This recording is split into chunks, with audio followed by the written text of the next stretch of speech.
Tem agora a palavra o Sr. Deputado José Soares, do Bloco de Esquerda. Muito obrigado, Sr. Presidente. Os presidentes executivos das empresas do PSI 20 em Portugal ultrapassaram o período da crise e da troika com um aumento de 49,7% dos seus salários. Os trabalhadores, nesse período, perderam entre 6% a 10% em média do seu salário.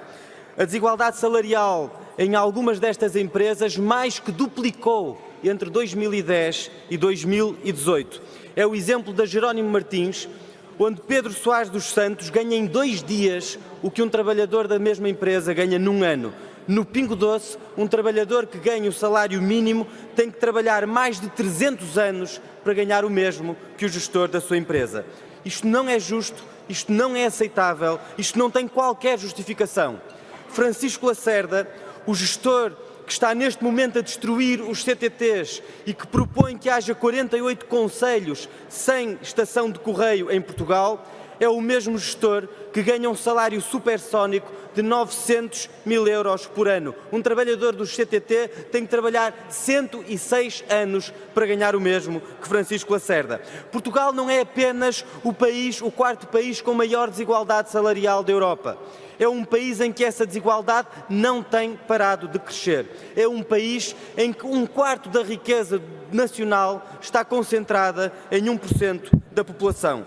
Não há nenhuma relação entre estes salários absolutamente astronómicos e o desempenho das empresas, nem em termos operacionais, nem em termos da sua cotação na Bolsa. E nós sabemos que nenhuma medida sozinha acaba com a desigualdade. Precisamos de medidas fiscais sobre o rendimento e sobre o património. Precisamos de políticas públicas de distribuição da riqueza.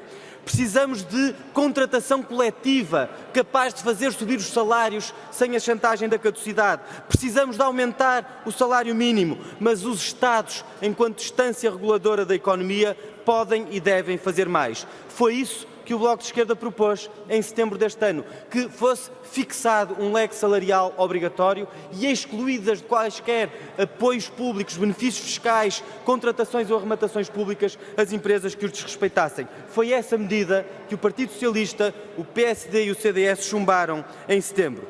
Hoje o Partido Socialista traz-nos uma recomendação que é basicamente fazer com que o Parlamento não tome nenhuma decisão concreta, a não ser recomendar que se abra um debate sobre o assunto na concertação social e é, na verdade, uma recomendação que faz com que o Parlamento fique refém de um acordo dos patrões que já sabemos que não existe para tomar esta medida.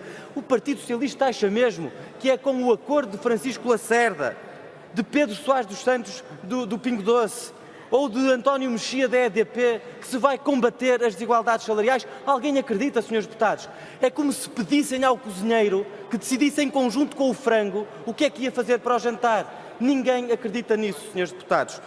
E é por isso que nós, Bloco de Esquerda, continua a propor que se combata a desigualdade salarial e que se estabeleça uma proporção máxima entre o salário mais baixo e o salário mais alto dentro da mesma empresa. Entendemos que o Parlamento pode e deve decidir sobre isso. E por isso mesmo, porque o Parlamento pode e deve decidir sobre isso e não deve ficar refém do veto dos patrões, insistiremos justamente na possibilidade de o Parlamento fazer uma lei que verdadeiramente combata as desigualdades salariais.